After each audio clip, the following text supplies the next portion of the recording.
Good morning, everyone. This is Kathy Mason from MasonWorks Marketing here on Conscious Business Zone. Today with Brian Smith. Hi, Brian. How are you? Good, Kathy. How are you doing today? Great, great. A fellow Buckeye. I'm from Cincinnati originally, Oh, although I wow. live in Colorado. Yeah. I escaped Ohio. I've always wanted to escape Ohio, but I've never gotten out. Well, I lived in Kentucky for 10 years. Oh my goodness. What part? Lexington, yeah. Oh, okay. That's So, but that's I'm in Cincinnati now. I grew up in Columbus, but I'm in Cincinnati now. Yeah, so well, I lived in High Park, Mount Lookout area growing up, Yeah, and yeah. yeah. So I don't get back there much because I still have relatives, but anyway, the reason that's enough of that. The reason I'm so excited to introduce everyone here to Brian today is he's a certified grief educator, a life purpose coach, a positive intelligence coach. He's done so much work with his Grief to Growth Foundation and his podcast and his YouTube channel. And he also is he's on the board of Helping Parents Heal and the SoulPhone Foundation. So I'm so excited to introduce him and his work to you as a resource because during these changing times, everyone is going through some sort of grief of change or grief of loss of maybe opportunity or perspective that they definitely could use someone to walk them by the hand through all these changes with ease. So what do you say to that, Brian? Do you want to tell them a little bit about your story so that they know how this all started for you, how you went from being in a regular business environment to doing this work? Sure. Well, briefly, starting from the big event that triggered the big change for me was when my daughter passed away in 2015. She was 15 years old. Her name is Shayna Elaine. So that was 8 years ago at this point. And at the time, I had a long career in computer sales, and I had a career. My wife and I owned a hair care store, so we sell hair skincare supplies online. Been doing that for several years, and that put the girls through through school and everything we did for about 20 years, as I said. And then when Shayna passed away, it really made me realize, okay, there's something else for me to do. And there was literally a week after she passed, I was like, I just felt like compelled to start a blog. So I just started a blog to just kind of blog my grief journey. I didn't expect anybody to ever read it. And from there, I found an organization called Helping Parents Heal, who I work with to this day. I'm on the board with Helping Parents Heal. And then about 4 years ago, a friend of mine, through this is a whole series of synchronicities, but a friend of mine said, you should take this class in life coaching. And I'm like, why would I do that? I've never expressed any desire to be a life coach. I didn't really know what life coaches did. But I took the class and then I realized, okay, this is what I'm supposed to do. And I worked with many parents at that point who had lost children through volunteering with Helping Parents Heal and said, this is what I'm supposed to do. So I became a certified grief educator and kind of formalized that. And that's what I do now is I help people to reframe the loss, to try to recover from the loss, to find joy again in their life. And as you said earlier, which was I think, very wise, when we think of grief, we think of the loss of a person a lot of times. We think, losing a person, we associate with that with grief. But, I started my business right before COVID. And COVID, we all had a lot of grief around that. Loss of freedom, loss of job opportunities, loss of a lot of different things that we went through at that point. And so, and we're going through big political turmoil now. So people are feeling, upset about that. So I help people with all that type of loss, any type of loss that they're going through. Well, so your experience with losing your daughter, that's one of the things I love about almost everyone I've met in the near death and the spiritually awakened, spiritually transformative groups, experiencers, is that they somehow come out of these experiences seeing them almost with hindsight. In hindsight, usually when something bad happens, takes you years to see the good in it. But Hmm. what it happens, do you agree with part of this gave you a U-turn maybe, but it gave you a way to really serve humanity in a big way during times of extreme turmoil. I mean, there isn't anything that isn't polarity subject almost. You don't want to hardly say anything to anybody. But if you go to the love space, that 0 point space, Hmm. you can speak about everything. So how, as far as the grief experience, this, since you have 8 years of this, how would you say that you're seeing this time period as far as people evolving to a new understanding of grief or being able to process it faster? Are you seeing that? I think so. I think that I believe our lives are kind of set up. So I gave a very brief version of my story, but I had a big fear of death for a long time before my daughter passed, which actually forced me to study about it. So by the time Shayna passed away, I had a pretty good understanding of the afterlife and what was going on there.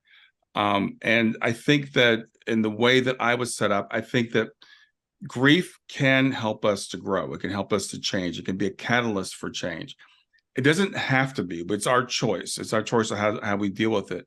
But I'm seeing a lot of people now with everything we're going through, they're like losing trust in traditional science and traditional medicine and traditional religion and a lot of traditional things.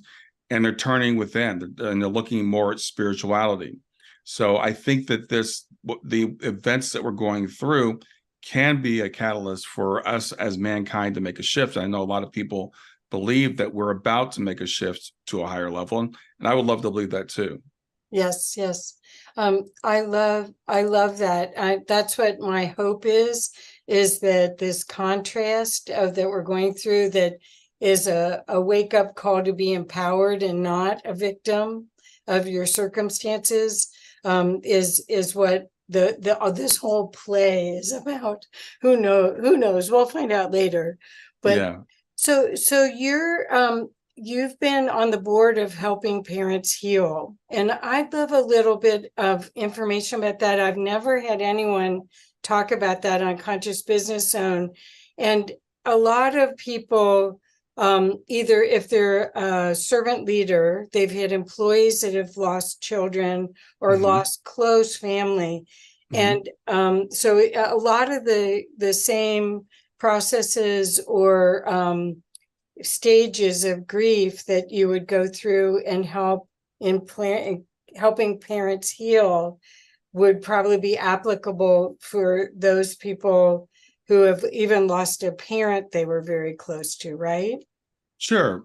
You know, all loss is individual and also somewhat universal. So we go through some things that are similar, but it's all different. Helping Parents Heal, we specialize in helping parents who have lost children because arguably, and I was very careful when I compare losses because they're all individualized. But when a parent loses a child, it's considered out of order, and it's usually shocking for a parent, and a parent can feel a special sense of responsibility and guilt and things of that nature. So when you come together with an organization, it's over 20,000 members at this point. I've lost track, but it's a huge international organization, and when you come together with those people, you have an instant bond, and you don't feel so alone in that, because we always feel like, okay, I'm the only one we know intellectually we're not the only ones that experience it, but we kind of feel like nobody can really understand. So we had our second conference last year in 2022 in Phoenix, and being around nearly 1,000 parents who shared this experience, it's just the energy at that conference is just off the charts. And this is the second one we've had, and it's amazing because the hotel staff is like, "Who are those people? They're so joyous, they're so happy." And these are people who have lost our children, but it's because we have that bigger perspective. So the mission of Helping Parents Heal, when I discovered it, it was about a year after Shane had passed, and at that point, I really had no hope of recovering. I mean, I really, literally, it's like if I hang on, that'll be okay. but I'm never going to feel joy again. I'm never going to feel a sense of purpose or a sense of peace.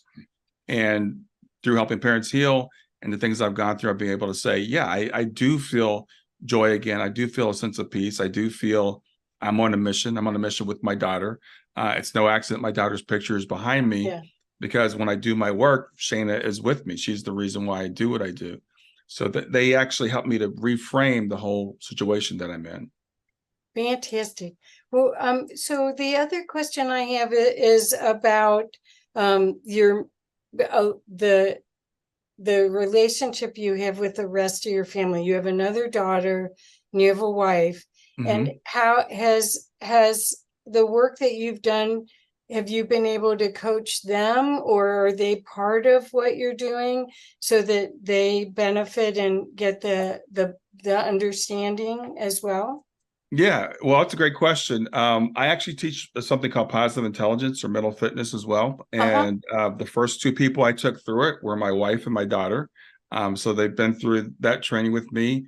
My daughter, Kayla, is 26 now. She went to the Helping Parents Heal conference with us last year and participated as a sibling. She introduced me when I gave my talk.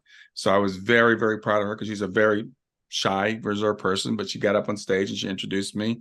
I'm going to the IANS conference next week. My wife and daughter are going with me, to the IANS conference. So yeah, it's become kind of a family, not kind of, it's a family affair. Shayna is, she's the one in spirit. She's kind of driving everything. But my daughter, Kayla, she works with children, especially she's a mental health counselor. So she likes to help people. And my wife's been really involved as well. That's so cool. I worked with an artist for 4 years very closely that had lost her younger sister to leukemia. And she would say she did a lot of work to do art and other expression to process her grief, but her Hmm. parents never did. And they just didn't know what to do. So Yeah, having these tools and these groups and actually the conversation, the processing without without any stigma is hmm, really important, because I watched her have such a difficult time. Her parents couldn't process it. They yeah, just didn't have it. And they're probably in their 70s, 80s now, or maybe even older now. So, right. yeah, so this is such a wonderful thing that you're doing. Do you find that you're doing coaching outside of the grief to growth, coaching as far as parents of people, parents that have lost children? Are you doing executive coaching also with your other work?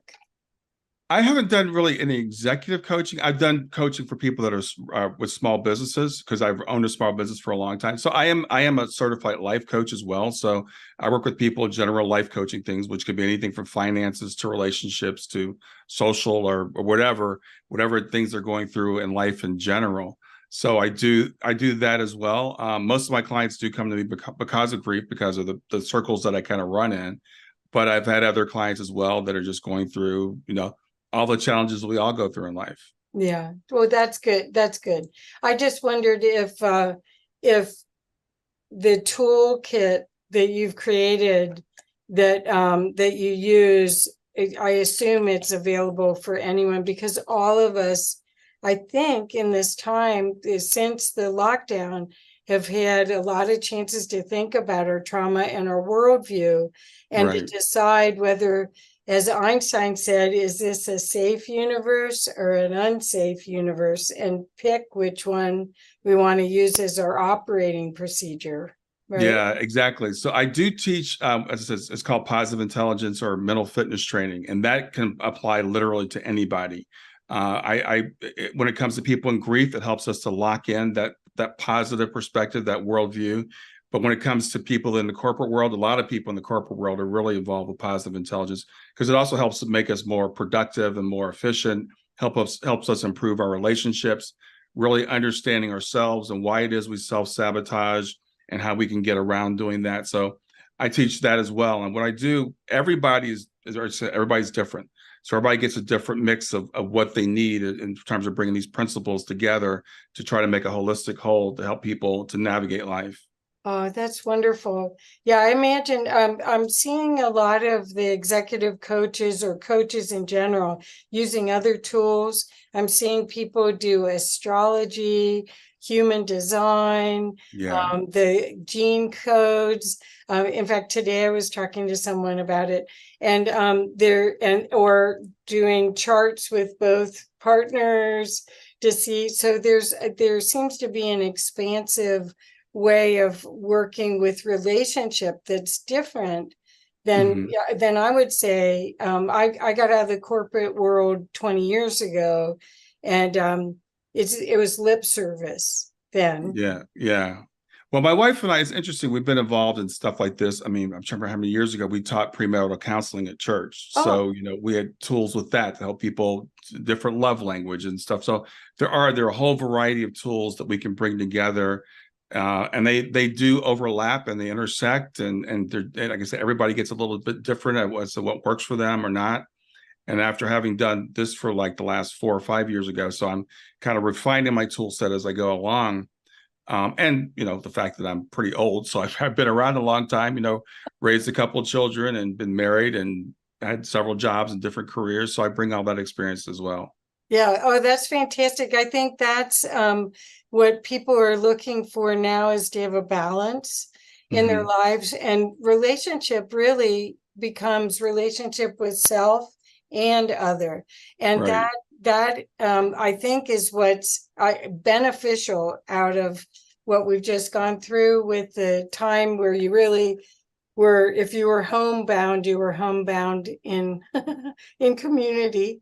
And Right. I don't know what the statistics will show. Probably a lot more babies, but I don't know if it'll show about divorces either. So Yeah.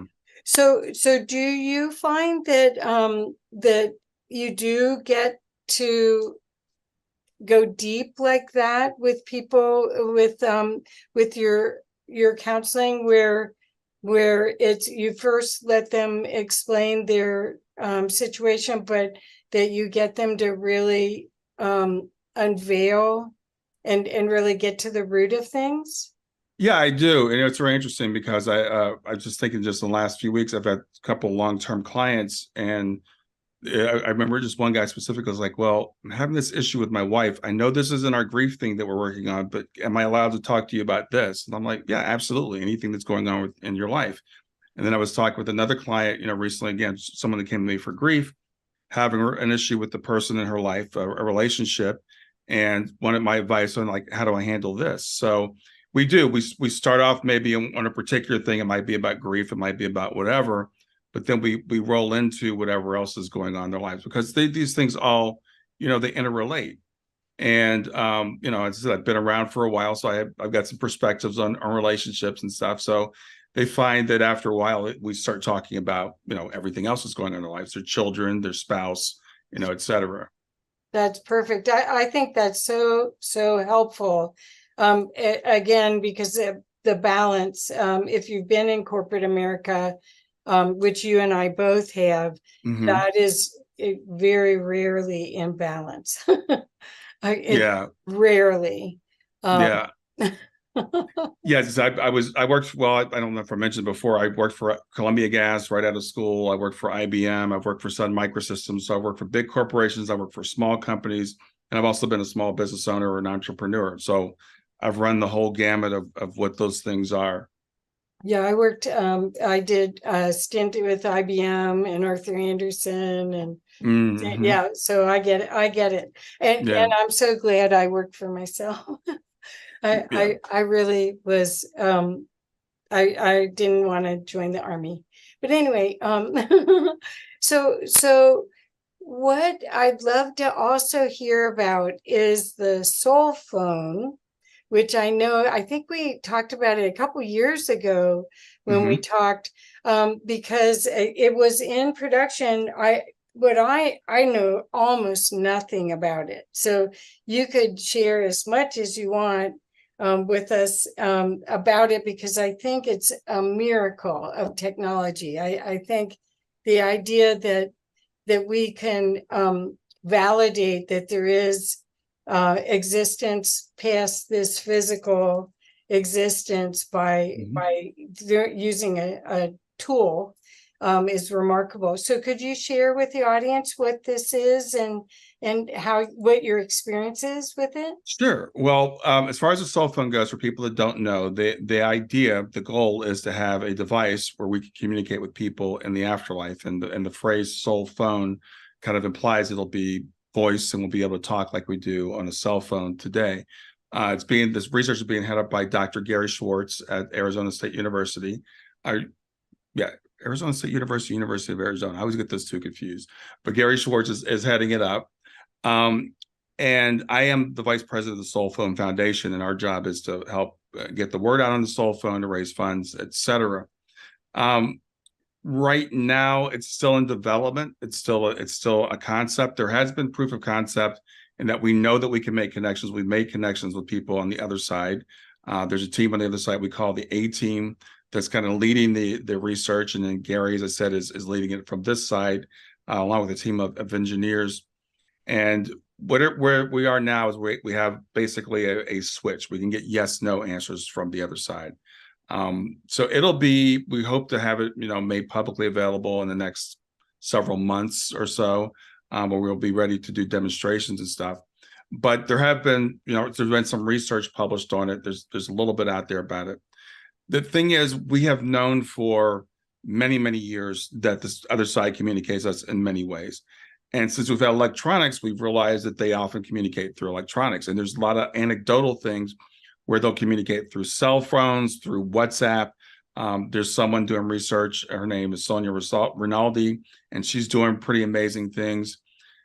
The difference between the soul phone and some of these other things is this is specific technology designed to communicate to the other side.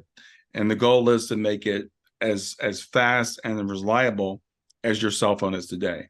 Right now, when we get communication from the other side, it's very intermittent. It's hit or miss. There seems to be like the person here seems to need to have some sort of like almost a physical medium. I have a great friend who communicates very freely with the other side through normal technology, but he's a physical medium. So the idea is to have this technology that will actually allow us to do that on a really easy basis and be available to anybody. So that's the goal. We're really confident we're going to be able to get there, and it'll be pretty soon. Oh, okay. So pretty soon, what are you I bet you've said that many times. What does that mean? Well, This year? I don't know. It's whenever Gary and the team deems it's ready to face the scrutiny that's going to face. Frankly, there were a couple of years ago, we thought, let's go ahead and demonstrate it now. And we thought we could do a lot better, and it has gotten a lot better. So I'm not at liberty to say when we think it's going to be, but I can say that when it does come out, it's going to face a lot of scrutiny. And so we need to be prepared to be able to react to all that. There was a movie made out, I think it was called The Discovery, with Robert Redford a few years ago, where it was fictional, but someone came out with a device that communicates to the other side. And the movie pointed out a lot of unforeseen maybe pitfalls that people might object to it. So we want to have all the I's dotted and the T's crossed before we actually start rolling out demonstrations. So all I can say right now is we hope it's going to be soon, and I can't say exactly when that's going to be. Well, I think it's fascinating. I had a delightful healer that I used to work with who was a real estate lawyer during the day and amazing healer at night. Mm-hmm. And he passed suddenly from prostate cancer. They thought they had it, and then all of a sudden they didn't. And he communicates with his wife by electronics throughout the house. There's no question he's hanging around and talking to her. And she loves it. I mean, and it is through electronics. Then you mentioned Sonia Rinaldi's work, which is quite remarkable, where she can get images, and then she has a device, even though it's not in English. I guess some of the information has come through in English, but it's where there's a machine that has different syllables that like a Ouija board, only audio, Right, right, that being from the other side can put together right. to come up. Is that similar to what the soul phone Um, does?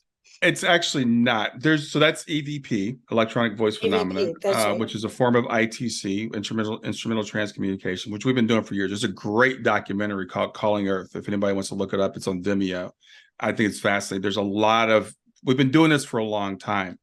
Again, the difference between that and the soul phone, it will be technology specifically designed for communication with the other side. EVP, frankly, I've had several people do EVP things for me. And my experience has been, and there's A, B, and C levels of EVP communications. Most of it's C, which is like that's trained to say, oh, yeah, I hear this. Oh, B is like, an average person like you and I would say, yeah, I think I hear this. And A is like, it's very clear. And the A's are fairly rare.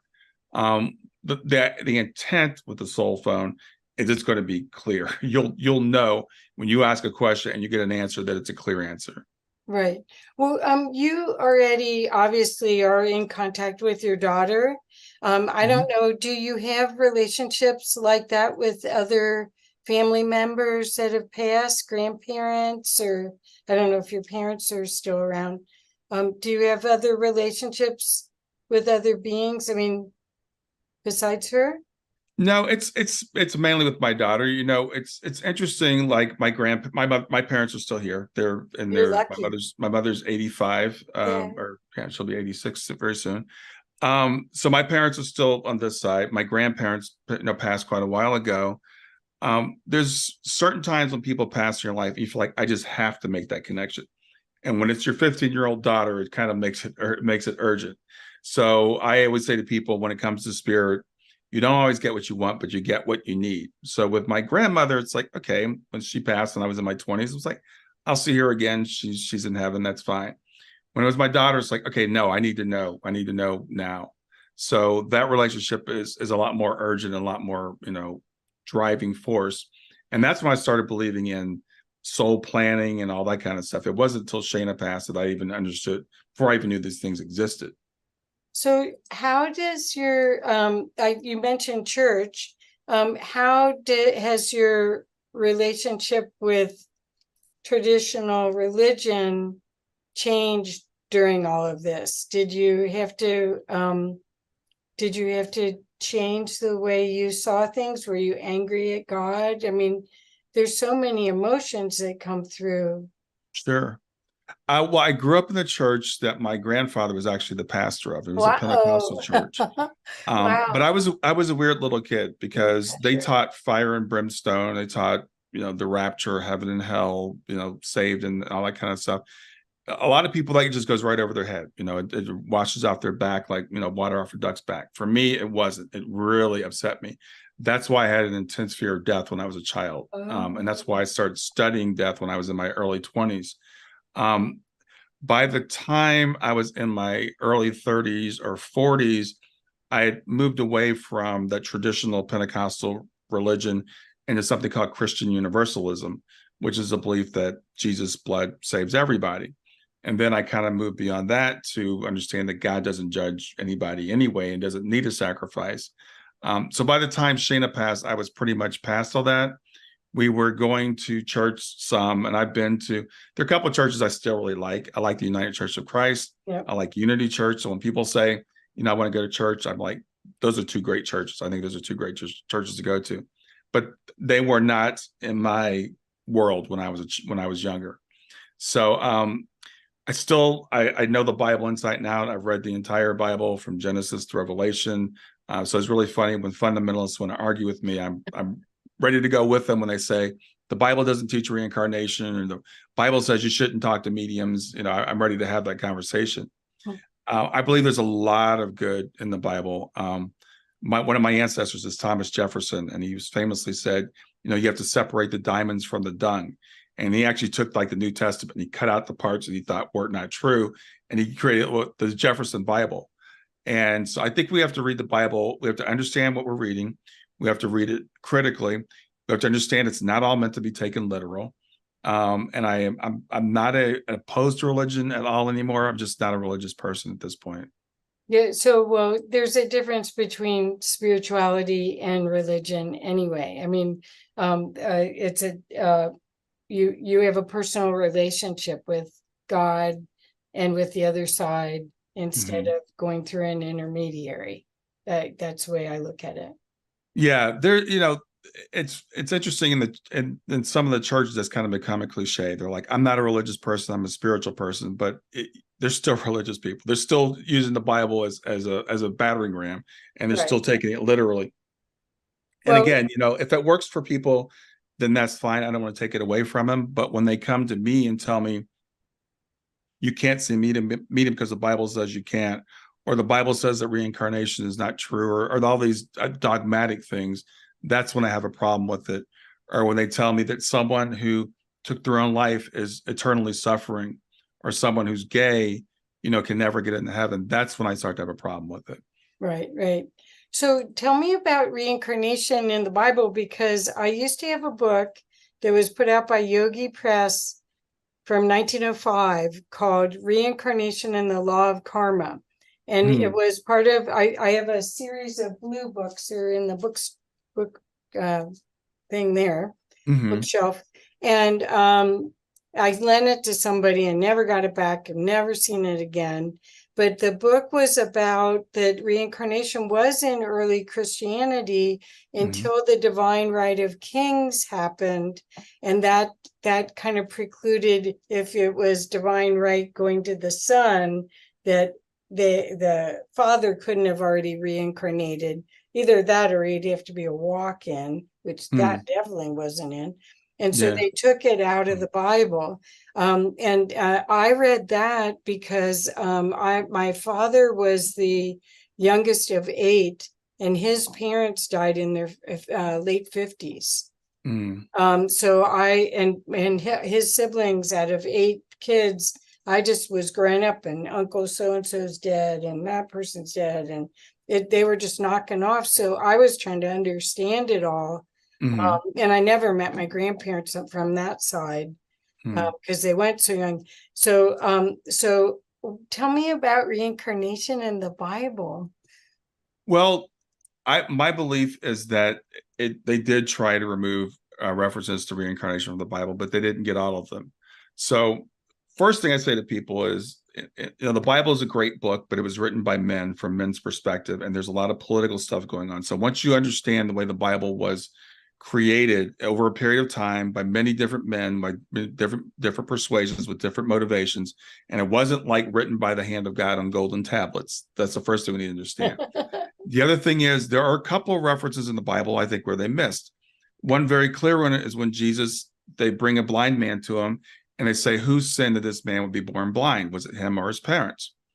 Well, if you think about this logically, how could he have sinned before he was born? He was born blind, and the disciples are asking who sinned, he or his parents, which implies not only reincarnation but probably karma, because and Jesus did not correct them.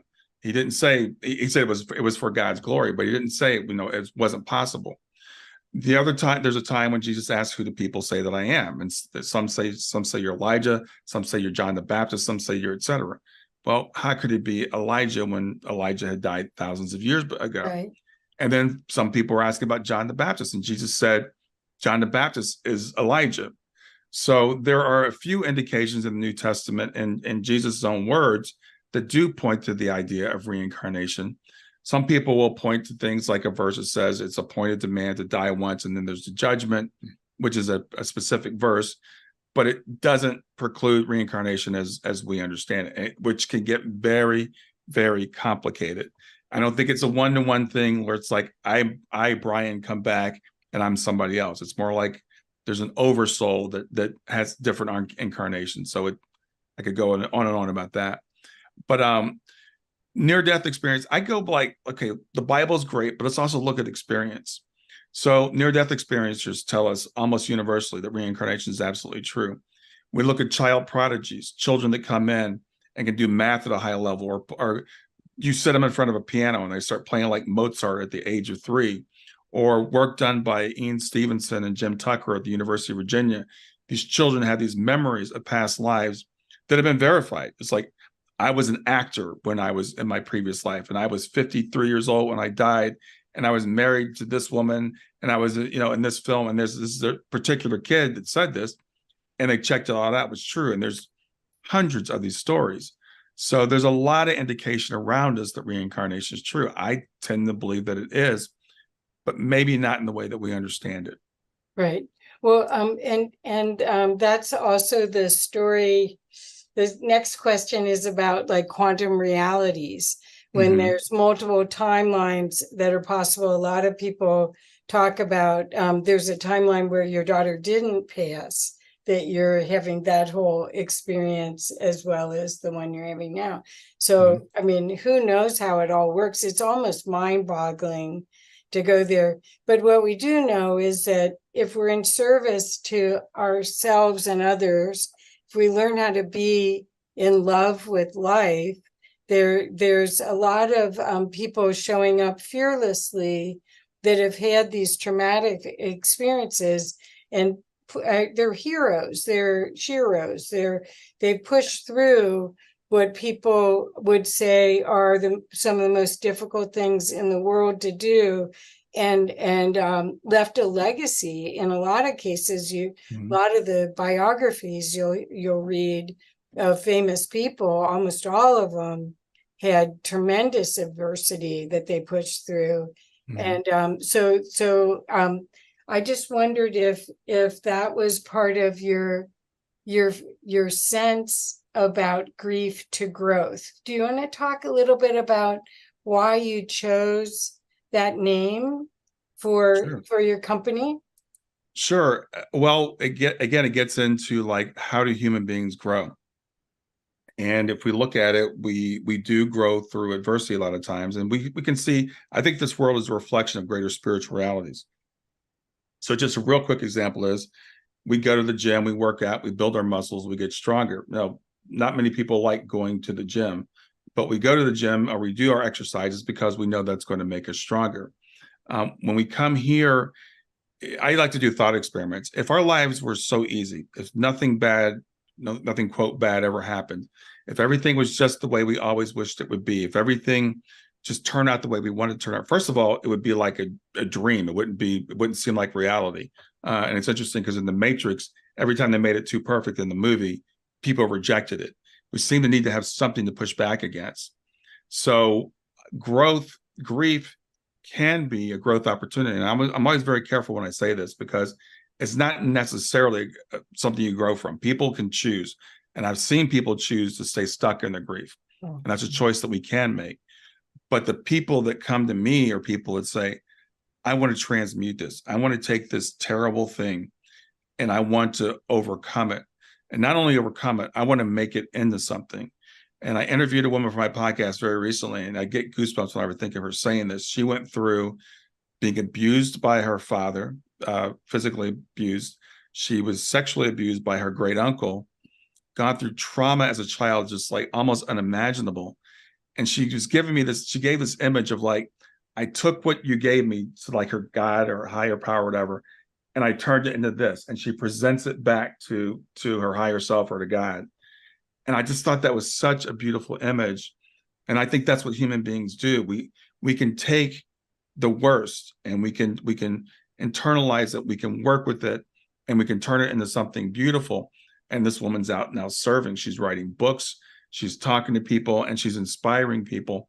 And I've interviewed hundreds of people that have done that. And it's so, I think that's the secret to being human. It's taking that grief. It doesn't have to be the loss of a person. It could be disappointment. It could be disease. It could be whatever we feel like is an obstacle to what we want. And how do we turn that into something that's great? Perfect. Because I think we're all getting a chance to see and decide how we want to show up. And this is a big part of it, because you can be stuck in your story, or you can be part of the solution. And as we've said, but I think the opportunities that you're offering of a different way of thinking, a different way of looking at grief, and the processes that you've created to help and then eventually the SoulPhone are going to really make a difference. I went to a IONS event in Boulder, Colorado, where a lady spoke who was a medium, and she had gone to the fancy schools in England and everything to get her degree. And she was told by whatever school that was, I didn't recognize the name, so I didn't remember it, but whatever school she went to, that there was a call to go out to get as many mediums trained as possible right now. And this was at the beginning of this year, because there was going to be a lot of people leaving, and there was going to be a need for people to connect with their loved ones on the other side. So they were told, get your training programs together and go out there and train as many people as possible. And I think that that's the world we're living in. It isn't just the baby boomers or a certain age group of people. We're now seeing that that it may just be their soul. That's what they decided they were only going to come for a certain amount of time, and that's what they could do. But there's going to be a need for what you're doing, whether it's a grief of loss of a business or family member or anything. A pet, I imagine, could be, if that's their soul companion, that could be the same thing. When I was at IONS last year in Salt Lake City, I sat next to a woman who had just lost her son. I didn't realize it, but she came up to me in the bookstore. This was full of synchronicities. She came up to me in the bookstore and asked me, she gave me her program and said, where should I go? I've never been to one of these. So I just went, checked all the people I liked. And she ended up sitting next to me at lunch. And one of the people she went to see was someone I got to introduce, which is Carolyn Chang. And Caroline Chang has a son that she was in the Sonia Rinaldi documentary about, because her son left at 29 years old. And anyway, this woman saw in Caroline Chang's presentation that Suzanne Giesemann, the medium, had helped her on her son's birthday, anniversary of a birthday. And so this woman that was sitting next to me saw that and then bought a ticket to sit at the speaker table with Suzanne. She's sitting right next to me and she's shaking. And it's like, how are you having a good time? Yeah. So, and I basically, Suzanne, out after the lunch, took this woman aside and helped her. And she had said to me later, and just full beamed out, because the guilt that her son had committed suicide. And I didn't know that at the time. I didn't know anything about her. I just was being a nice person trying to help. But afterwards, I heard the whole story, and it's so healing. There was no question that Suzanne was able to connect them. And the healing, and of course, my new friend, recorded it all, and was able to heal her husband as well. But she had brought up that she wasn't sure to go to Helping Parents Heal because she didn't know if she could take hearing the other stories. And so that was something that I didn't know anything about, Helping Parents Heal. The IONS event that you and I are going to be at then a week from now is in DC in Virginia. And it is going to be about not just near-death experiencers, but it's also spiritually transformative experiencers. And you get to do a workshop. Do you want to talk a little bit about your workshop? Sure. Well, actually, I'm actually speaking on Thursday night, and I'm doing the workshop on that's Friday. Right. Yeah. So the workshop is going to be about positive intelligence, or the mental fitness I talked about earlier. So I'm going to help people understand how do we take all these lessons from the near-death experience and all the things that you and I believe, and how do we keep that positive mindset in a world that's so materialistic, that's telling us that that it's not true, that it's just wishful thinking, that you need to let go of this. So when positive intelligence, just really quickly give you a brief preview, we all know we self-sabotage. We all know that we have these voices in our head that say, this is too good to be true, or this is not going to happen for you, or whatever. And so how do we identify those voices? How do we shift to that, what we call the sage perspective, that higher level perspective, that higher soul perspective? And it's what I do with clients all the time. It's like, how do we make that shift, right? My clients will say, okay, I know pretty much what you're telling me, Brian. I know that I should believe my son is still communicating. I know I should still believe he's alive, but I need to hear you tell me again. I need to hear you tell me why I should believe that. And this is about being able to make that shift on your own, be able to identify, okay, I'm not having a positive, helpful thought here. What is the positive thought I should be having, and how do I shift to that? So I'll be talking about that on Friday.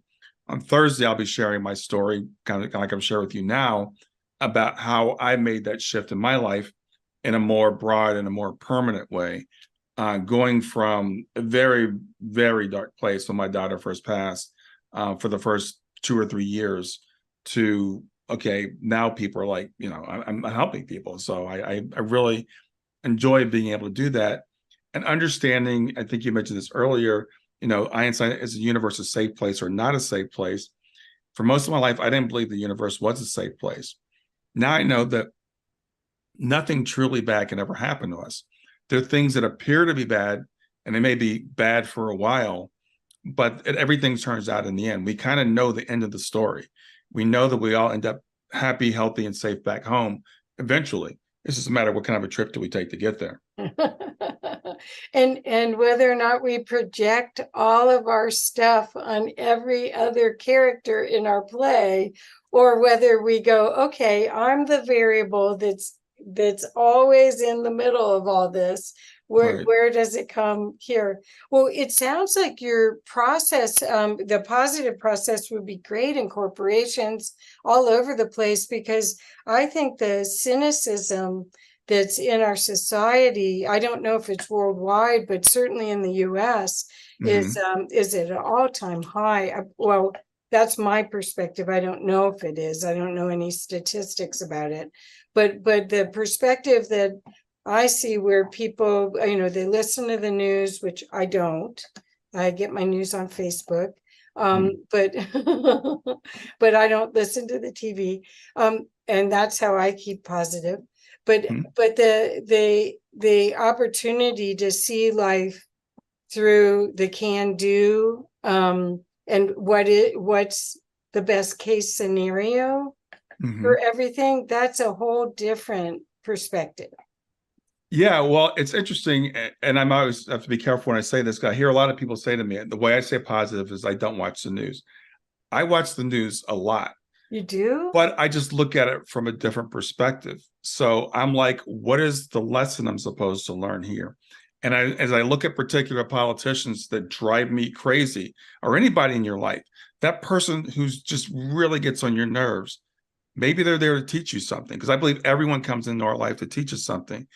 And when I want to get upset about like the pandemic or nuclear war or all that stuff, again, I just shift perspective. It's like, this is all a play.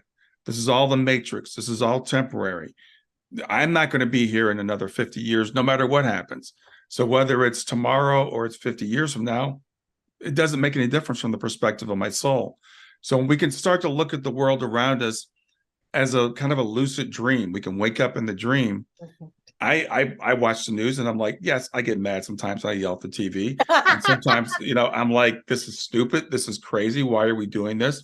Yeah. But then I'm like, we're all here to learn something. And I look at people and I try to see them with compassion. Like, that person that drives me crazy, they're a child of God. They're just like I am. Their soul is perfect, just like my soul is perfect. Maybe they're actually an advanced being. Maybe they're here playing a role to teach me a lesson. Exactly. So it becomes more fun, more interesting. Right. And you can't really see something in another if you don't have it yourself. So that's where it's like, you just have to, this is going back this way. Right, right, Right. Or right, these are anyway. So right. yeah, I think that's the lesson about all of this is what's the gift in everything. And Mhm. when you're triggered, it's some work to do, either Ho'oponopono or some prayer or meditation to clear the Mhm. mind, because we are that namaste saying is we really are all one, but we Yes. forgot. We forgot, Yep. and consciousness wanted to expand and experience. So Mhm. that's where the all the diversity of all the different races and religions and cultures came from. But hopefully we're creating a kinder future. That's hopefully we'll stop being savages eventually, right? I hope so. But meanwhile, we're learning, we're experiencing. And it's interesting you mentioned the gifts, and that's one of the things we teach in positive intelligence. There's everything can be turned into a gift or an opportunity. And we have three different ways we look at things. So whenever anything happens to me, I'm like, what could be the gift in this? Could it be the gift of, have I learned something from this? Is this going to make me stronger? Or could this maybe inspire me to do something? So that makes you take the challenges we go through and say, where's the gift in this? What's the lesson in this? And again, if you start to believe from that perspective, like it's planned, there's some sort of, what's the good in this? How is this benefiting me? And you can always find something in any circumstance if you look at it hard enough. Right. Oh, that's so perfect.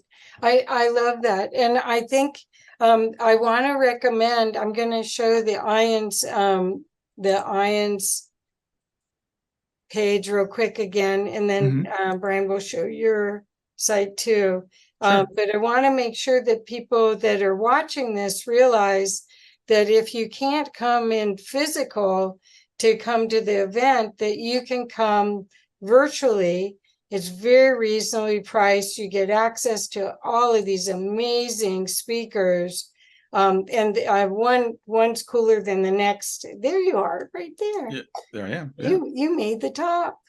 Well, and I do want to endorse, come physically if you can, but Yes. I couldn't make it last year or the year before, and I got the package, and it's awesome. It, I watched almost all the videos. You get access to the videos. I like to watch or listen when I was walking, so I go for a walk every morning, and incredible speakers. So right. definitely come. And also the other thing we want to mention is you can get a day pass. So if you can't make it for the whole time, Yeah, you can single actually get day right here. Yeah. yeah. So what I said, what we did is I'm a volunteer and I'm helping the exhibitors this year. Hmm. Last year I did that too. And so what happens is I don't get to see a lot of the conference. So when Right. I come back, we have dinner in front on TV tables and watch these recordings because they're about an hour long. It's perfect to watch. And Yeah. it's so inspiring. Mainly, what I want to recommend is if anyone is on a spiritual journey and wants to enrich their knowledge and their vocabulary, their use of the English language to explain these incredible multidimensional mystical aspects of life. The people that are speaking, they're either researchers or experiencers, and their articulation, I can't get enough of it. Hmm. I've had spiritually transformative experience, and I still think of it every morning when I wake up. It's 20 years ago, Hmm. and I didn't have the words. I have the feeling. I know what it is, but going to one of these events is quite it's almost like it reignites that love that you feel from the other side, from the void, from your who you really are. Right. And when you're around 500 people that have had that experience and are trying their best to live it, it is remarkable. It is, and the courage, it's so inspiring. I mean, hero after hero after hero story. It's just incredible what these people have done, pushing through their because they know they don't have fear of death. They don't have fear of they don't have fear of judgment. They don't have fear anymore. It's so cool. Yeah, absolutely. I've probably interviewed 50 or 60 people that have had near-death experiences. Wow. I know I've listened to hundreds of near-death experience interviews. I can't get enough of it, and I think Kenneth Ring was one that called it the benign virus. It's like people that have the experience, they come back with a knowledge that you said that they don't fear death and all that stuff. But just by studying it, you can get a lot of the same benefits without having to go through the experience. Oh, thank So goodness. yeah. So I love IANS. I attended the IANS meetings here locally in Cincinnati for a very long time, and they were very welcoming to me. So I'm really glad to be associated with that organization. Yes. Well, and IAN stands for International Association for Near Death Studies. I think it's our 41st or 42nd year. And the association is filled with researchers as well as experiencers. And there are, in most of the groups and in this big conference, there will be an experiencer lounge to help people tell their story. When you hear these people that have told their story, but they hid it for 20 years because they thought it was drug-induced disassociation, or they couldn't figure out how to process it in any way. And these people, once you'll see, people just can't help talking about it. I mean, at the IANS, you'll see people stop you in the hallway and have to tell you their story, even if it's the abbreviated version. But it's like it wants to be processed. It wants to be celebrated instead of shamed. And if they told their family about it and they weren't appreciated, or they were told that they were afraid they would be put away. Well, people have been put away, so it's great. IANS is allowing people to tell their stories. And when I started going to the meetings here locally, I noticed a lot of people come in very shy, and we go around and people would share, and people, I'm not ready to share yet, because they've been holding on to their stories for years until they felt that they were in a safe place, and it's a safe place to share your experience. Right. Well, it's more than safe. It actually expands. It seems like people get a way to articulate their experience. That's what I was trying to say, because I love communication. So do you. And what happens is that most of those experiences are in your heart, not in your head. So it's hard to process it and come up with anything that comes close to the experience. But once you hear other people who have somehow managed to figure it out, like Peter Panagore and some of these people, there are even PMH Atwater, who's a researcher as well as an experiencer. When you hear their articulation, it is quite profoundly, it's almost visceral, the way that they present it, but it's still creating a common language to share. So it's remarkable. It's so cool. So I want to make sure that everyone knows how to get a hold of you. So I'm going to show your website now. Hopefully it'll work correctly and you can guide me like we talked before. Here we go. Okay. So here's your Grief to Growth website. Yes, it's my website. So I'm in the process of hopefully updating it a little bit, but you can get a general feel for who I am and what I do. You can definitely contact me through the website. I do offer a free guide. It's 4 steps that I offer to people to go from grief to joy. 4 simple things that you can do every day. You can just sign up for it there at the top of my website. I do offer also a free 30-minute consultation if people want to talk to me. So I suggest go there, check it out, find out who I am. I have some resources you can download for free. Journaling notebook, you can see those right there. And I also have a couple of classes that are available there. So lots of different ways to reach me. My podcast, of course, is Grief to Growth, Grief, the number 2 growth. I've got, I don't know, 250 episodes or something, I think now. Isn't that great? I'm not even sure. And it's a YouTube channel. Wonderful. Well, so is you mentioned one of your podcasts.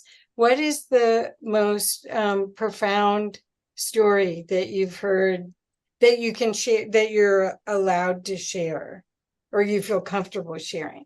Oh, well, it's like asking which child of yours is the favorite. I'm Every sorry. yeah, no, every episode is different. I've had some fascinating people. But one of I remember one person put it very succinctly, was a woman named Heidi Craig, who had a near-death experience, and she had a rough life before that. But she said, three things she learned. She said that everything is okay, everything will be okay, and that you are loved more than you can ever know. And the way she put that in those three bullet points from her near-death experience, it's like, I don't think I'll ever forget that.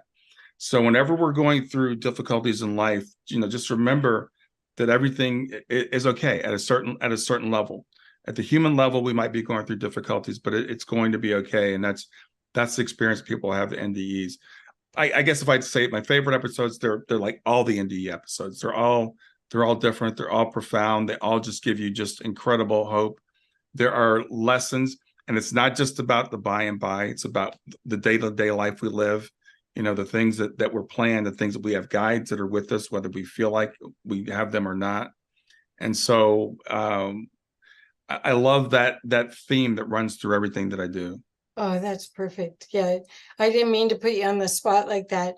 But I've done that before with people, and I'm No, always surprised. it's fine, but I'm like, you mentioned Peter Panagore. I've had him on a couple of times. Oh, amazing. Yeah, I've had some really, really incredible people in terms of NDEs. Mark Anthony is a fantastic medium. I've had him on because he is like one of the smartest people I know. So like he explains mediumship scientifically, which I don't know too many people that can do that.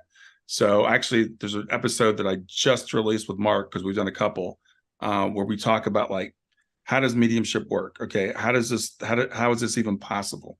And he Cool. does a really good job of breaking that down. That's so cool. Yeah, a lot of people can teach it, but he wrote a book, The Afterlife Frequencies, Right. and so he has a lot of science in it, and he also is or was a lawyer. So Yes. he's got a really amazing background.